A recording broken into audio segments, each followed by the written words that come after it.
In a small village in Nigeria lived a man named Udoka, known for his selfish ways and bad temper. Udoka's greed and cunning knew no bounds, leaving a trail of deceit and resentment in his wake. He would often saunter into the village market, his charming smile and silver tongue convincing the villagers to part with their hard-earned goods. He would promise exorbitant prices for their wares, only to renege on his agreement, leaving the villagers with nothing but dust and disappointment. One time, Udoka convinced a young farmer to trade his prized cow for a handful of worthless trinkets, claiming they held mystical powers. The farmer, blinded by Udoka's charm, agreed, only to realize his mistake when the trinkets proved useless.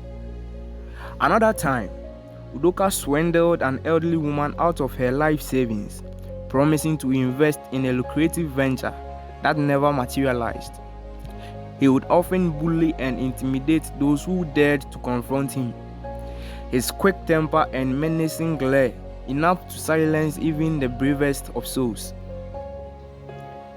The villagers grew to despise Udoka, avoiding him at all costs.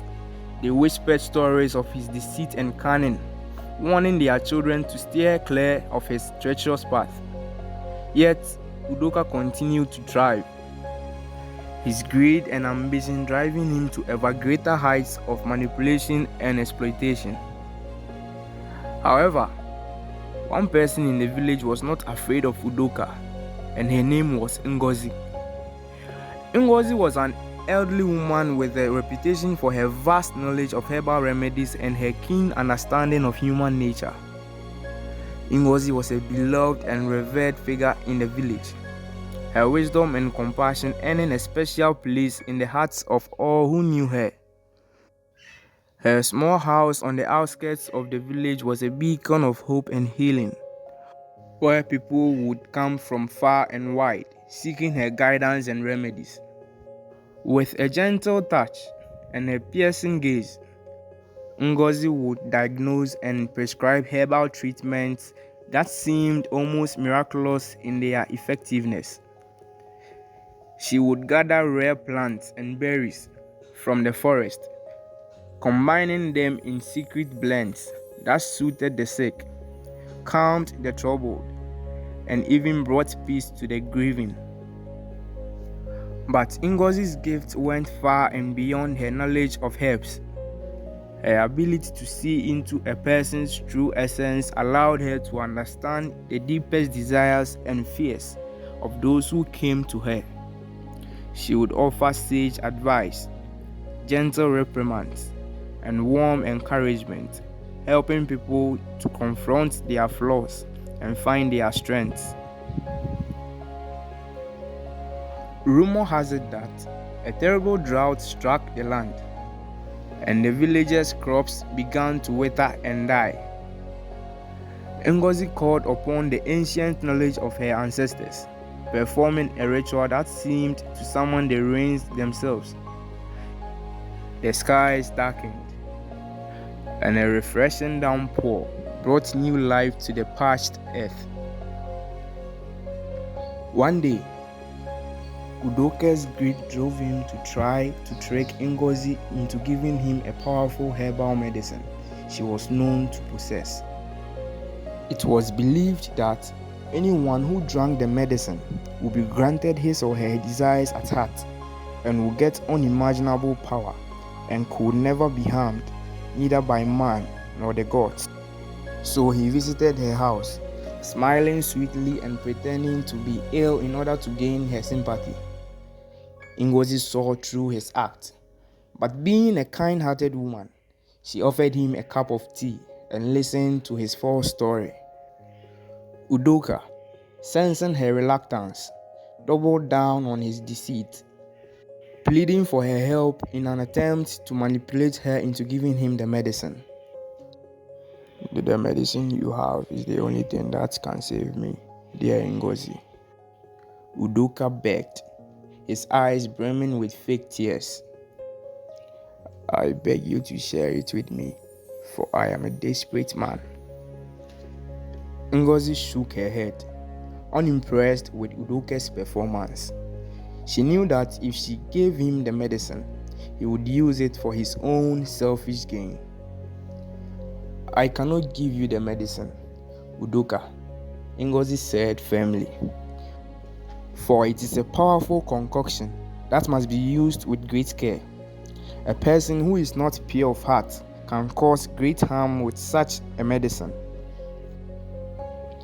Udoka's face hardened at Ngozi's refusal, but he continued to press her, confident that he would wear her down. "Ngozi," Udoka said, his voice low and persuasive, "I can assure you that I mean no harm. All I want is to feel well again. If you give me this medicine, I promise to use it only for the good of myself and the village." Ngozi remained unmoved by his words. She had seen through Udoka's cunning ways before, and she was not about to be fooled again. "I cannot trust you, Udoka," Ngozi said. "I cannot risk the medicine falling into the wrong hands." Frustrated by Ngozi's refusal, Udoka became angry. He pushed past her, destroying her belongings. Fed up of his behavior, Ngozi pleaded with him to stop, then she would give him the medicine. So he stopped, demanding she give him the medicine right away. So Ngozi entered her herbarium and came out 2 minutes later, gave him the medicine and instructed him to wait till it's dark. Only then can he drink the medicine. She also told him that the medicine will only take effect the next day. Udoka, now in possession of the medicine, left with a cackling laughter, thinking of the great power he was about to possess. Little did he know, he was about to get a taste of his own cruel deeds. When he got home, he did as Ngozi had instructed. He waited till it was dark, then he drank the medicine.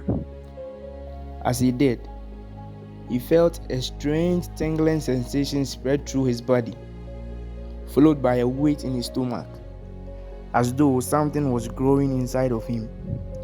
He doubled over in pain, clutching his abdomen. "What's happening to me?" he gasped. He felt an unbelievable pain in his belly, and then a while later, the pain vanished. Relieved of the pain, Udoka went to bed with thoughts of becoming the most powerful man in the land. The following morning, he woke up with bliss, thinking he was going to do unbelievable things in the village. As he stood up, he noticed a slight increase in the size of his belly. He didn't pay much attention to it. He went on his daily routine. After finishing his chores, he left to the only stream in the village where all the villagers sourced their water. He commanded the stream to quickly dry up so he could form another one closer to his house, where he would be the only one to provide water to the village at a cost. But unfortunately, nothing happened. He tried for a second time to no avail. "Why isn't this working?" he thought. "Ngozi told me this medicine would take effect today." Not being able to understand what was going on, he set off to Ngozi's house and demanded an explanation. Ngozi replied, "The medicine I gave you isn't the one you demanded. I gave you a different medicine, which I think has already started taking effect." Udoka, unable to understand what Ngozi was saying, asked her, "What do you mean by a different medicine?" Ngozi asked him if he noticed any changes of late, to which he replied yes. Then she said, "You have been given a lesson, Udoka," Ngozi said, "a lesson that will humble you for the rest of your days." Udoka looked up at Ngozi. his face a mask of fear. "What is happening to me?" he begged. "You are with child, Udoka," Ngozi replied. Udoka was in shock. How could this be? A man with a child? That's impossible. Not believing what he had just heard, Udoka went back home, confused in thoughts. But as the days passed, he found that the swelling of his stomach was not a trick. He was indeed pregnant, and the weight of his baby grew heavier every day. Udoka, once a strong and imposing figure in the village, now struggled to perform even the simplest of tasks. His once proud demeanor was replaced by a resigned acceptance of his new reality. As the months passed, Udoka's pregnancy became the talk of the village. Many were skeptical of the truth of his condition, but proof was undeniable. Ngozi, who had kept a watchful eye on Udoka's progress, approached him one day. "Udoka," she said, "I hope this experience has taught you the value of kindness and empathy." Udoka looked at Ngozi, his face with shame. "It has, Ngozi," he said, bowing his head. "I have been humbled by this experience." As the time for the baby's arrival drew near, Udoka found himself alone and afraid. He was not ready to be a father, let alone a pregnant man. In his despair, Udoka sought to escape the ridicule and the weight of his condition. He ventured into the forest, seeking the solitude to end his life and the life he carried. But the gods, who are just but unkind, stayed his hand. They bound him to life, decreeing that he must face the consequences of his actions. When the time came for Tunde to give birth, he sought help from the village midwife, but she was too scared to help him. Nobody wanted to help him.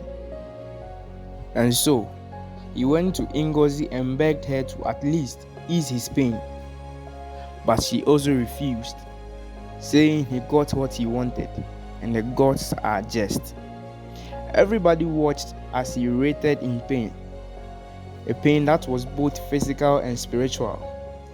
And as Tunde's cry pierced the night, he forcefully tried pushing the baby out many times to no avail.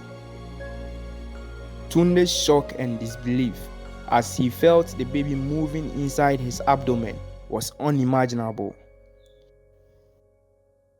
He pushed and pushed and pushed, his body tearing and bleeding, until finally a small child emerged. But the effort was too much for Tunde's worn-out body, and he collapsed, his life slipping away. The villagers who heard his cries found Tunde dead, the newborn child beside him. They took the child in, raising it as their own.